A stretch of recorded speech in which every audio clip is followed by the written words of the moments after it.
Okay, good to see everybody here. We appreciate it. I think it puts an exclamation point on an excellent season. Very, very proud of these players and these coaches. You know, we're about to move into the next part of the season, the most important part, obviously. But with this part behind us, I think it's worth to take a minute and look at it. And this is one of the best teams.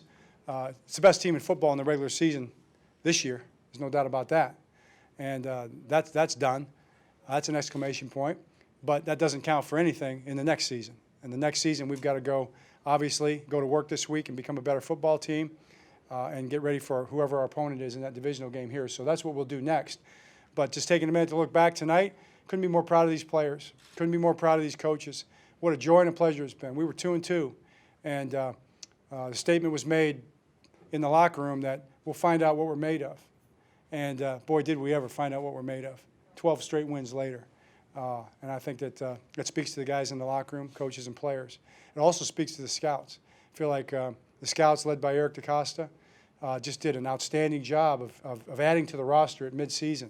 And when you add 5, 6, 7 players like we did, I don't know the number, but whatever it is, it was all those guys that you know about who are contributing and playing great for us. I think that's just a great job by the scouts. So that's where we stand. Great football game. Steelers played very hard. It was befitting a rivalry game. It was a very physical football game. It was very hard sledding out there. But I think to be able to run the ball the way we did against that front speaks to the offensive line, the guys who were playing. Special teams touchdown. I think our special teams played their best game of the year by far. And then our defensive line and our linebackers, really the whole defense, like Joe Cullen, who got a game ball for the D-line, said stopping the run is an 11-man job. And all 11 guys did a great job of stopping their run and forcing them to throw the ball, and that was the key to stopping them on defense. Okay, what do you have? John, you talked about revolution 5 months ago now, 14-2. Thoughts about that and what your vision of what this could be and what it would look like. I know you don't like to get retrospective too much, but it seems like a good time to talk about what you saw then. Was it envisioned this way? Yes. You know, I really feel like it goes back to the players. You know, it goes back to the guys that we had, and you felt like we could build something that was different than what was currently is being run most of the time in the National Football League. Though I start to see the plays being run, and it's not like completely new. And we didn't make up new plays, but I think the way the plays are packaged and organized and called starts with Greg Roman, and the defensive coaches do a great job creatively. There's a lot of these plays were run in San Francisco. You know, back when he was there with my brother. And then a lot of them weren't. A lot of them are different and new. But the players are the ones that put the personality and the flavor to it, right? And, I mean, Lamar Jackson obviously is what we were talking about because he was going to be our quarterback and you build around him.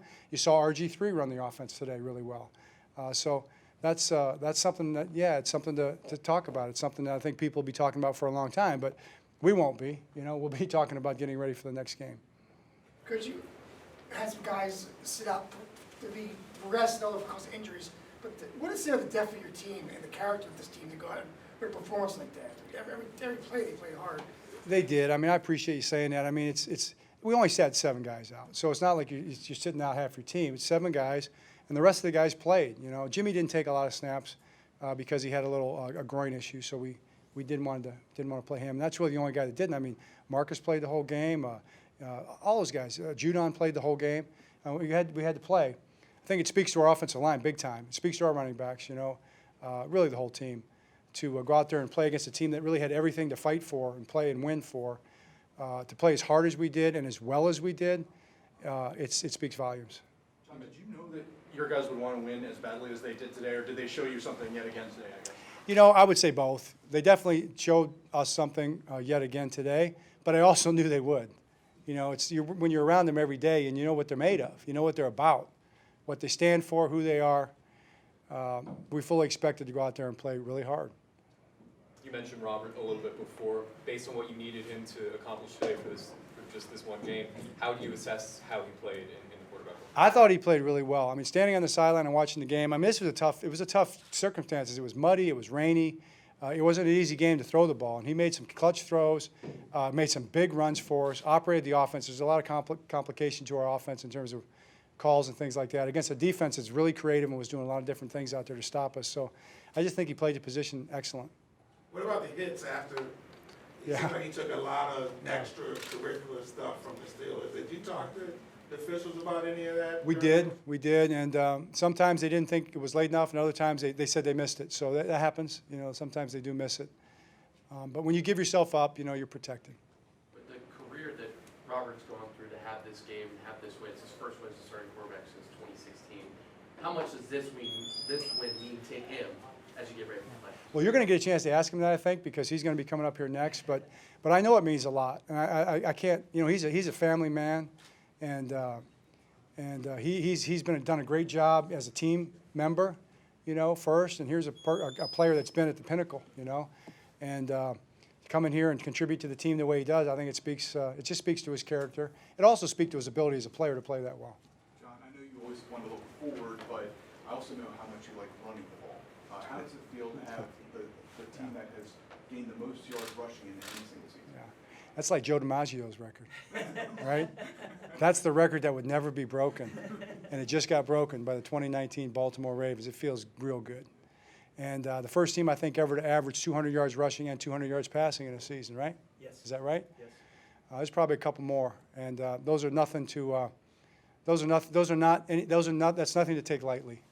I mean, that's something that I think these guys are going to have, and we're going to all carry with us for a long time. You know, coaches and players.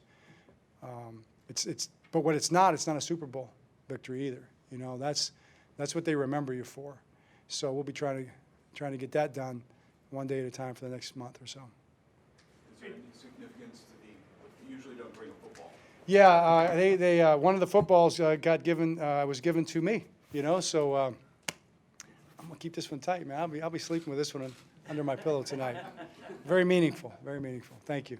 John, it seemed like you got through this one healthy, and with the bye week, how pleased are you with where the team is from a physical standpoint? Right, very pleased. I mean, I tell you what, I want to give our trainers, Ron Medlin and Steve Saunders, our conditioning coach, and our docs, Andy Tucker, a shout, because this is the most healthy we've been probably ever since I've been here. And I think our players work really hard in the weight room and really work hard in taking care of themselves. So hopefully we can carry that forward and have a great week of practice. One other thing, speaking of that, Darren Sanders, our director of security, underwent a brain surgery on Friday for a tumor, a brain tumor. And prayers were answered. They got it all, and it's benign. So he's going to be fine. And he was texting us and sending us pictures. He seemed proud of his scar. So, Yes, he came home this morning. that was great news. Hey, John, for future reference, in case you get a rainy day in the playoffs, on the play where Hill slid for the first down and was untouched, what explanation did you get, if any, on that? They ruled that he was giving himself up. So at that point, it's really not challengeable.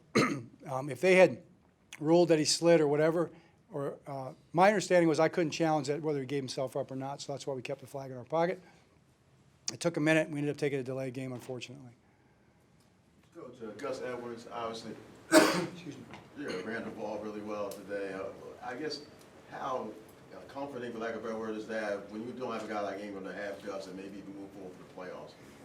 Yeah, I mean, Gus, to me, is a starting running back in this league, you know, and he continues to prove it. He proved it last year, you know, the last 6 games, and to see him in there carrying the load like that is not surprising. Nobody thought for 1 second it would look any different. He's going to be mad at himself, you know, for the one play. And then Justice did a great job too. So seeing those guys carry the load was really good to see. John, Matthew Judon obviously had the big play, but when you look at the totality of what he's done this season, what has he meant to the defense? I think Matt Judon is just he's probably as much as anybody our anchor, or certainly one of the big anchors in our defense. I think he's proven who he is as a football player. I think he's established himself as one of the top outside linebacker, pass rusher, edge setters in the National Football League right now, which was his goal to do. And he's done it. I'm proud of him. He comes from Grand Valley State.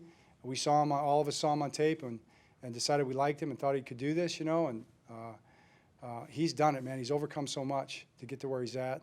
He works hard. He's a leader. It's what it's what it's all about. John, we didn't get a chance to talk to you yesterday, but how pleased were you to get Marcus Peters locked up into a contract extension? Very pleased. Matter of fact, so pleased that when I got to the team meeting last night, just after it had been announced, I gave him a big hug, you know, and the whole team cheered. So everybody was happy. But I think that's just the beginning. That'll be something that Eric and Ozzie continue to work on. And there's going to be more guys re-signed too. We want our players, and our players want to be here. And the business side of it's got to be taken care of. And that's just one of a couple first steps we've already taken. Did you have to call off a Gatorade shower from Jimmy? You know, Marcus Peters called it off. I came to find out, yeah. Marcus called it off. He said, this is not time for that. We got more to do. I kind of appreciate that. I'm dry for that reason, so it was nice. I don't think I've ever gotten a Gatorade shower since I've been here. You will now. We got to keep winning. Got to keep winning. I'm all for it. For win. All right. All set? Great. Thank you.